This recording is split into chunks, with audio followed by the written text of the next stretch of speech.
The wind crossed Widow's Reef in hard ribbons, scoring the black water.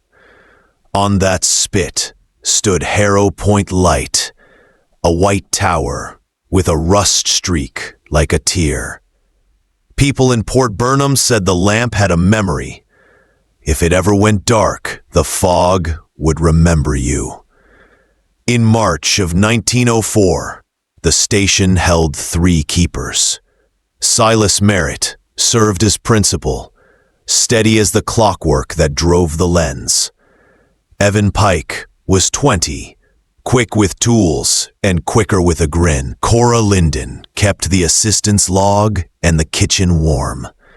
The board did not write her name, but fishermen knew the tower would not breathe right without her. They were not kin, but the reef made a family of them.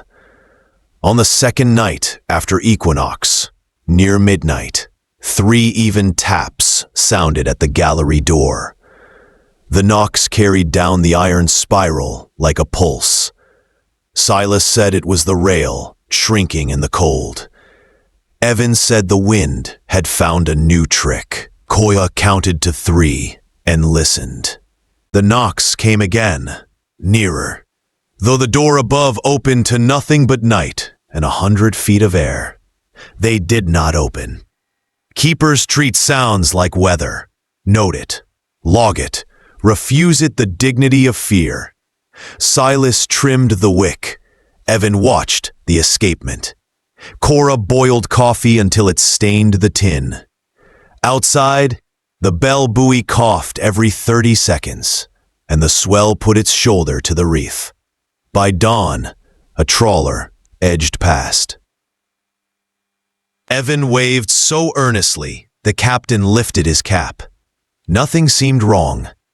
2 days later, Marshal Jude Carter brought his skiff under the davit and climbed the ladder. He carried letters from the Lighthouse board and 1 note of his own. A keeper at Little Feather Light had failed to report. A crate of oil missing had turned into a rumor with teeth. Jude looked like a man who preferred land but had made peace with water. He shook Silas's hand, nodded to Cora, and told Evan to mind the weather even when it acted polite. The visit became lines in the log. Seals checked, stores counted, lantern glass cleaned. Cora asked if anyone along the coast had begged shelter. He said fishermen and a tinsmith with a hurt hand. He did not mention Knox, but his eyes cut to the stairs when the bell spoke. As he cast off, he said, "If you hear anything you do not like, do not answer." That evening, the fog rose like breath on a mirror. Cora went below to inventory the pantry and called up that the cellar hatch sat unlatched. Evan said he had left it right. Silas came down with the log to mark the note. When his hand touched the plank, the 3 taps came again, small and exact, from the other side, as if a knuckle were careful not to be rude. Cold moved through the room. Silas lifted the bar and opened. The dark below smelled of rope and iron. There was no one. They set a rule. If a knock came, they would count to 10 and tell each other what they heard before touching any door. Close to 11, a square of light showed on the horizon where no house could be. Evan raised the spyglass and said it looked like a window. The square did not bob as a ship does. It held level and slid along the fog as if it were walking. Silas wrote, "Observed an impossible light to the east. Duration, 4 minutes." He added nothing about fear, though the tower seemed to lean, as if listening back. The morning held a thin sun and a tired sea. Silas brewed chicory and said the light on the horizon had been a trick of fog. Cora said fog plays tricks, but windows make promises. Evan laughed. but his eyes went often to the east, as if expecting the square to return and ask to be let in. They worked the routine, because routine keeps a tower upright. Brass polished, lens wiped, log updated, stairs scraped free of salt. The bell buoy clanged like a slow heart. Around noon, a gull struck the lantern glass as if chasing its own ghost. Evan climbed to check for cracks and found none. But when he lowered the ladder, he paused. The gallery door, which they had locked, now stood ajar, with the latch laid gentle against the paint. Silas closed it and turned the key until it bit. He slid the iron into its keeper. He tested the bar. Cora marked the time in the log and drew a small square next to the entry, a habit she had when something felt wrong, but not yet dangerous. After lunch, she baked cornbread and added sugar, because sugar keeps spirits civil. Near dusk, Jude's skiff returned, empty save for a coil of line and a canvas bag. He waved from below and called up that the surf outside Widow's Reef had changed.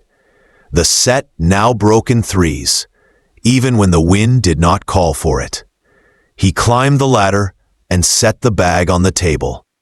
Inside sat a handbell, a whistle, and a sealed envelope. The envelope held a circular stamped in Boston. It warned of a confidence man who had moved along the coast, asking to light fires in towers for a night in exchange for stories and a silver coin. Keepers were instructed to refuse and report. Jude traced the bottom of the page, where someone had written in another hand, "Do not let him show you his light." Evan made a joke about men who carry their own daylight. Cora did not laugh. She asked Jude if the man knocked. He said he did not know, but his face said he had a guess. They ate Cora's bread and a stew that forgot it was simple, because hunger made it fine. Jude slept in the watchroom, boots near his head, pistol near his hand. The surf kept to its new habit, 3 on, 3 quiet, as if counting for a visitor. Sometime after midnight, the knocks came, not at the gallery nor the cellar, but at the watchroom door. A thin wood door inside the stone throat of the tower. 3 even taps, then silence. Jude sat up so fast, the cot squealed.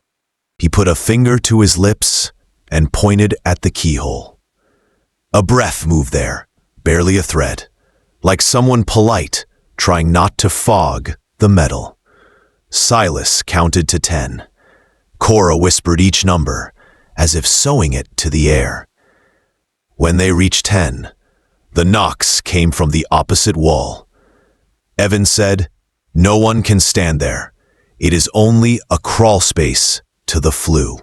Jude nodded and raised the whistle from the bag. He blew once, a short call meant for harbor hands. The sound skated the walls and went nowhere, as if the tower had swallowed it. Cora opened the log and wrote. Heard knocks from 2 directions at once. Felt watched. Did not answer. They banked the lamp, waited, and listened until dawn. Nothing moved but the surf counting 3 by 3. Fog came on the 3rd night, like wool pulled over the world. It muffled the bell buoy and blurred the horizon until sea and sky were the same gray thought. The lamp turned its measured arc, while the keepers moved slow and quiet, as if sound might crack the fog and let something in. Cora set a pot of coffee and did not light the stove, saying the smell of heat might draw attention. Evan teased her for superstition, but he too kept glancing at the door. Near midnight, the first tap came from the lantern room above them. They froze. It was soft, like knuckles testing glass. The tower's iron ribs hummed with tension. Silas whispered, "Wind," but his voice had the doubt stripped out of it. They climbed as a group, feet soft on the spiral. The lamp turned, steady and blind. Frost edged the windows. Outside was only fog, thick enough to be mistaken for stone. Then the second tap came, right behind Cora's ear, though she stood in the center of the room far from the glass. Evan swung his wrench at the air. It struck nothing, but left a dent in the brass railing. Cora caught his arm and said, "Not again." The 3 taps followed, quick and certain, just behind them on the stairs they had just climbed. Jude raised his pistol and said, "We are not alone in this tower." He led them down, each step slow, as if weight might break the stair. When they reached the watchroom, the fog was pressing at the windows like hands. The glass sweated with cold. Jude touched the frame and flinched. Frost rimmed only the inside, as if something colder than the sea breathed there. Silas fetched a lamp and held it near. The frost retreated from the light, as though light offended it. He said, "That is not weather." They gathered in the base room, where the air felt still and honest. Jude asked if anyone had seen the confidence man. Silas said no. Cora said maybe, but in her dreams. She described a tall man who carried a square of light, like a picture frame, with no picture inside. When he set it down, the sea showed through it. Except the sea was upside down and full of stars. Jude did not write this in his report. He only said, "Dreams are doors if you leave them unlocked." The fog thickened until the lamp beam barely reached the rocks. Silas wound the clockwork and told Evan to stay below with Cora, while he trimmed the wick. Evan obeyed until the knocks started again, from both sides of the cellar hatch. They were not even this time, but frantic, as if many fists were asking all at once. Cora gripped the logbook, as if it might anchor her. Evan picked up a marlinspike and shouted, "Stop it." The knocking ceased mid-blow, like something listening had obeyed. Then silence, as if sound had abandoned the tower. Even the surf fell still. Cora said, "That is worse." The sudden quiet rang in their skulls like a bell.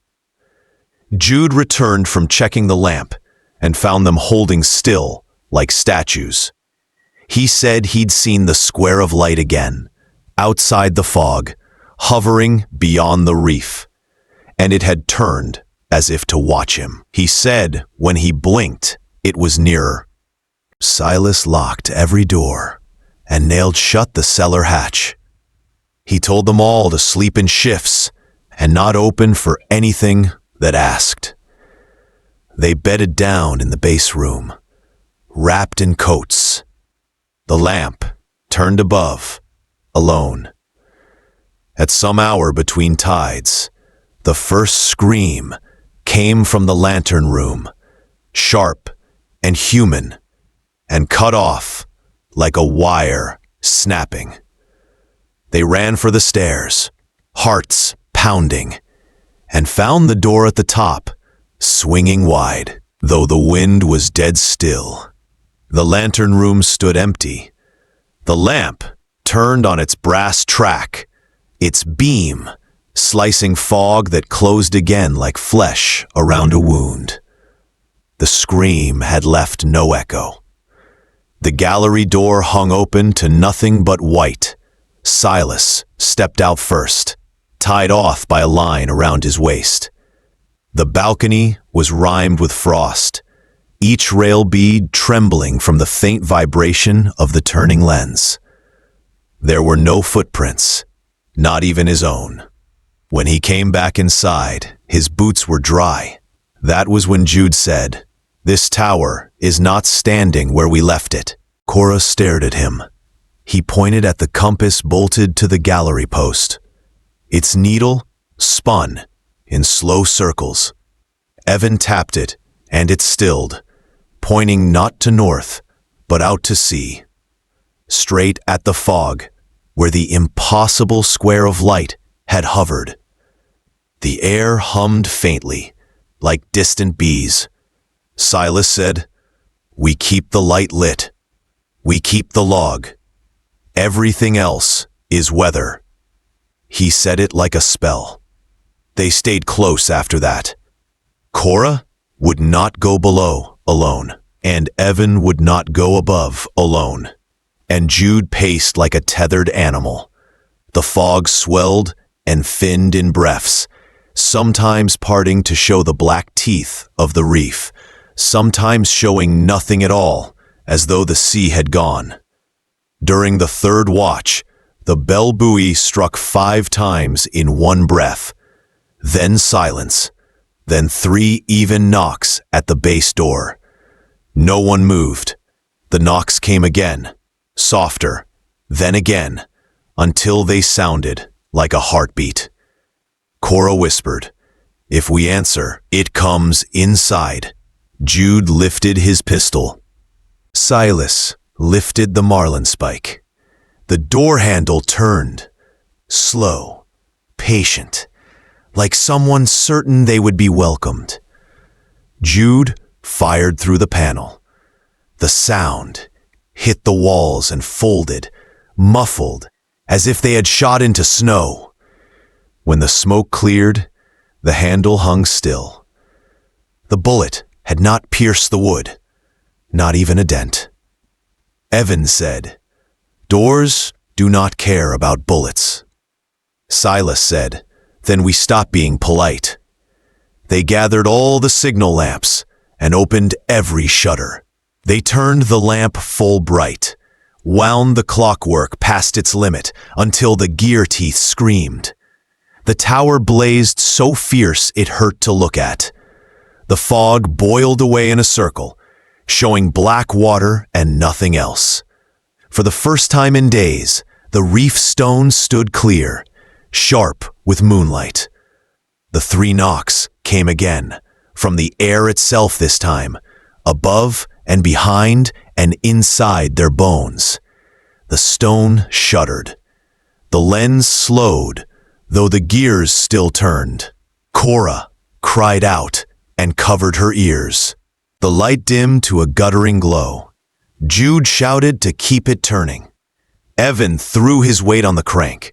Silas struck the lens frame with the marlinspike, and it flared, bright enough to burn the dark back a little. In that brightness, they saw it, the square of light, floating beyond the gallery, a perfect window into nothing. No glass, no frame, just a hole shaped like a door, and behind it stood 3 figures, shaped like the keepers themselves, faces blank as fog, hands lifted as if to knock. The square slid closer, the gallery glass frosted in spiderweb lines. Jude screamed not to look. Cora screamed to hold the light. Evan stared, and his eyes went empty as tide pools. He walked toward the gallery door, moving as though underwater. Jude grabbed him and was pulled halfway through before Silas caught his coat. The square opened wider, showing black sea full of stars, spinning like a whirlpool. Wind roared through the lantern room, though the sea below lay flat. The figures raised their hands as one and knocked, a single sound like the tower's heart breaking. The lens went dark. Silence hit like a wave. The square and the figures were gone. Evan lay on the floor, breathing, eyes wide and blind. The fog closed again, thicker than before. The bell buoy began to toll, 5 times, then 3. Silas wrote in the log with shaking hands. Lamp extinguished against will. Will attempt relight. Silas struck the flint until his fingers cramped. The wick caught and died, as if a breath kept pinching the flame. Cora whispered to let the lamp rest, that forcing it might anger whatever listened. Jude checked Evan's pupils and spoke like a friend coaxing someone back from a hard shore. Evan blinked and asked why the room smelled like cold iron.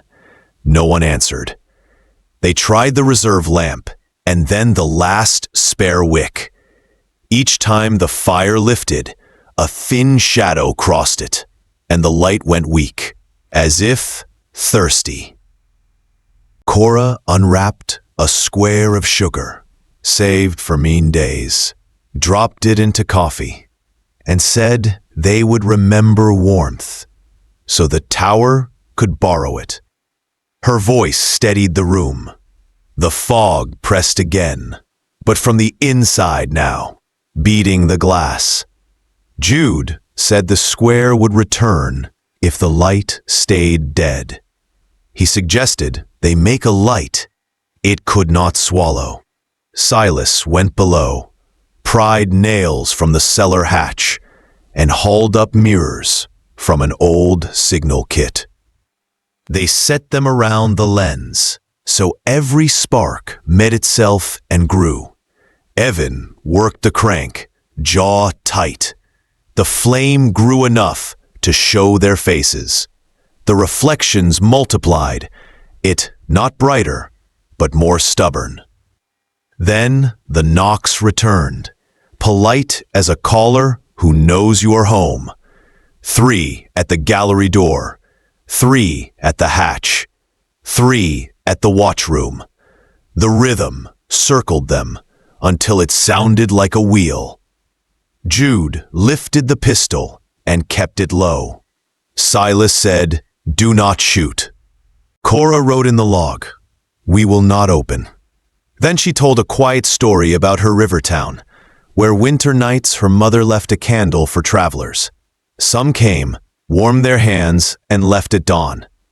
One winter a man came who never made footprints. Her mother let him stand by the fire, and come spring the house felt colder than the street. Her mother never left a candle again.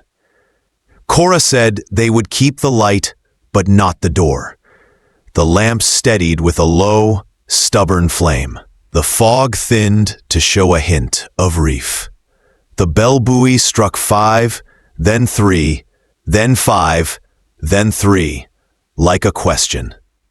Silas said, "That is a pattern asking us to answer." Jude said, "Patterns are traps. Do not reply." A sound rose, like oars lifting without drip. Then a lantern bobbed in the fog below the gallery, yellow and kind. A voice called up, even and ordinary, asking shelter for one night. It named Silas, Cora, Evan, Jude in a borrowed tone. Jude went rigid. Silas put his palm to the door and felt wood. He said, "We do not open after dark." The voice said it had brought back the light they lost. A square hovered in the fog. Cora whispered, "Do not look." Evan whispered, "I already did." The tower's lamp dimmed. Jude said, "Back from the door." The knocking ceased. The voice said, "You are keeping something that belongs to the sea. Return it, and the sea will forget your names." Silas asked what thing that was. The answer came soft as spray.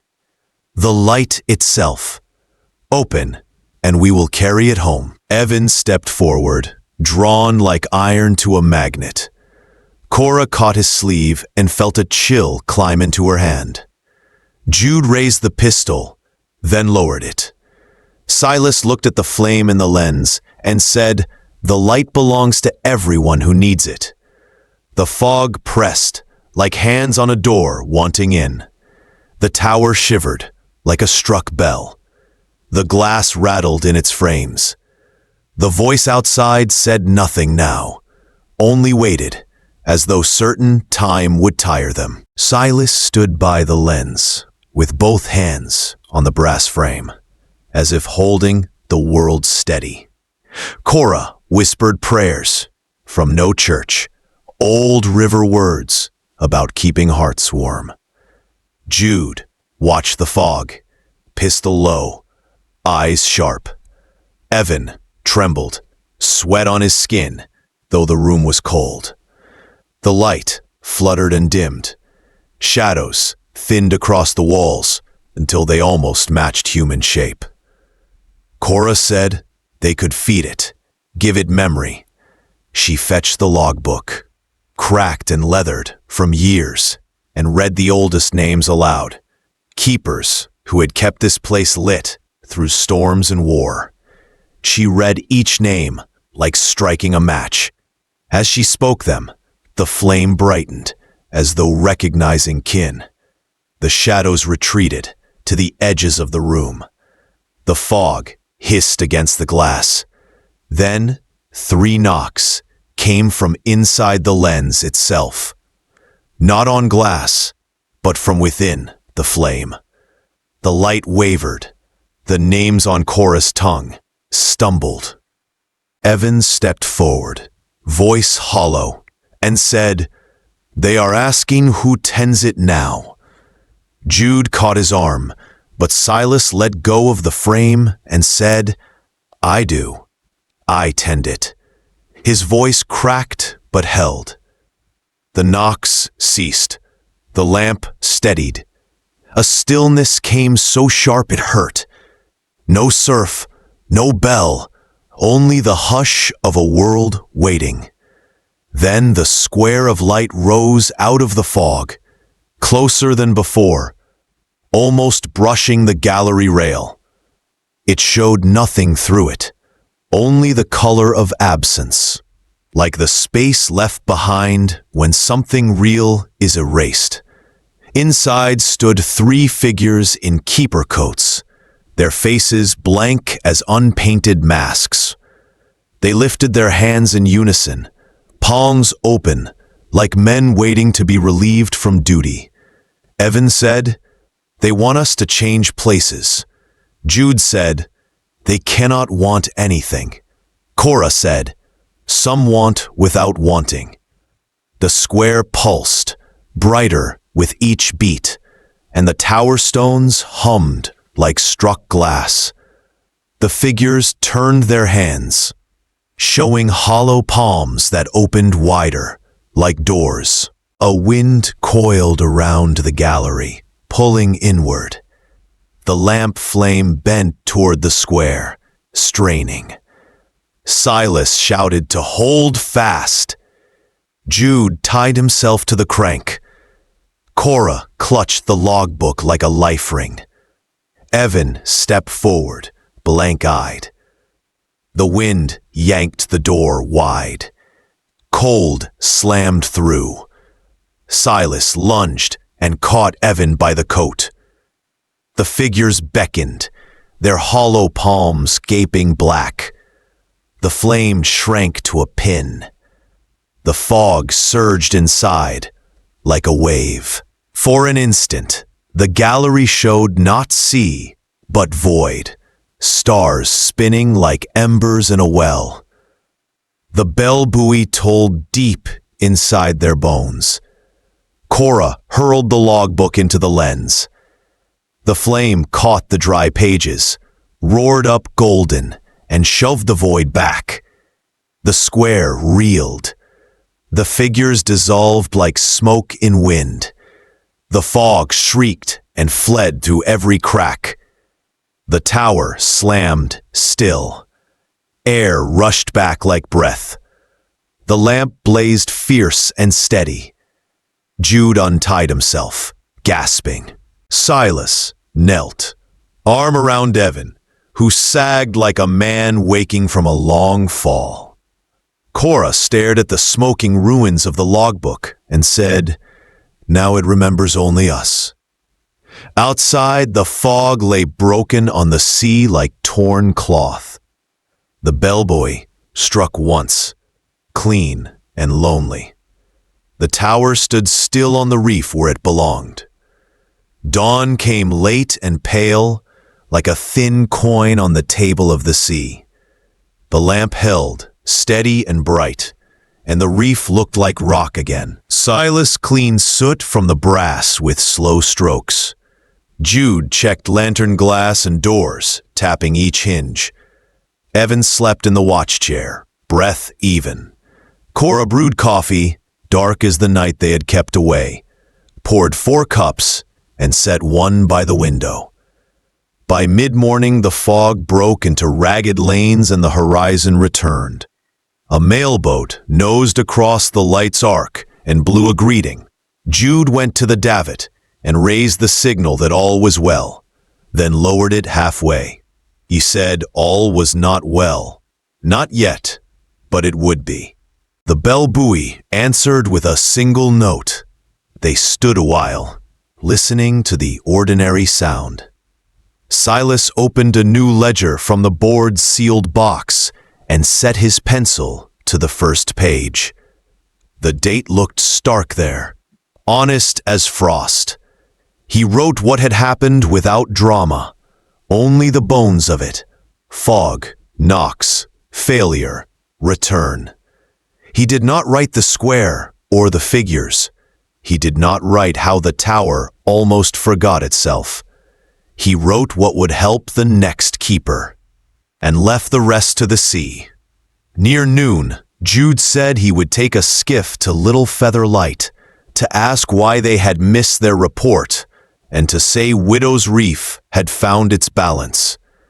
Cora packed bread, apples, and a scarf she had knitted. Evan carried the bow like it weighed nothing and lowered it smooth as silk. Silas stood at the rail with a hand on Jude's shoulder. He said, "If you hear a knock, let the water answer it." The sky cleared to a kind blue. Jude cast off and pulled for the strait. He turned once and lifted his cap, then bent to the oars with a steady pull. The sea ran flat as a plan. The lamp's beam winked over him like a slow blessing. When he was a dark comma on the bright page, Cora went to the kitchen to set beans to soak, because beans need time, and time is a promise kept. Evan walked the gallery 3 times, counting bolts. He stopped where the compass had spun and saw the needle fixed again to north. He set his palm to the glass. It felt like glass, simple and cool. He said he had dreamed of a room with 3 doors and a 4th that was only a shape. Silas said, "Choice is a thing you make each hour," and they made theirs last night. The sun hung west when a thin line marked the horizon, white like chalk. Cora saw it first and called up. It was not fog. It was foam from a ship running hard. The vessel came fast, then slowed, flags snapping. Men on deck pointed toward the tower and waved with both hands. Evan raised the scope and named the letters on the bow. It was Jude's skiff, lashed to the stern, empty of its oars. A hush fell in the lantern room. The lamp turned. The sea breathed. Silas closed his eyes, then opened them clear. He said the sea keeps what it is still owed, and sometimes pays back in ways you do not expect.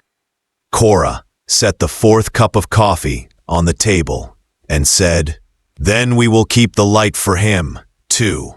Evan wound the clockwork until the lens sang. The beam reached into the coming dark, a quiet line drawn true.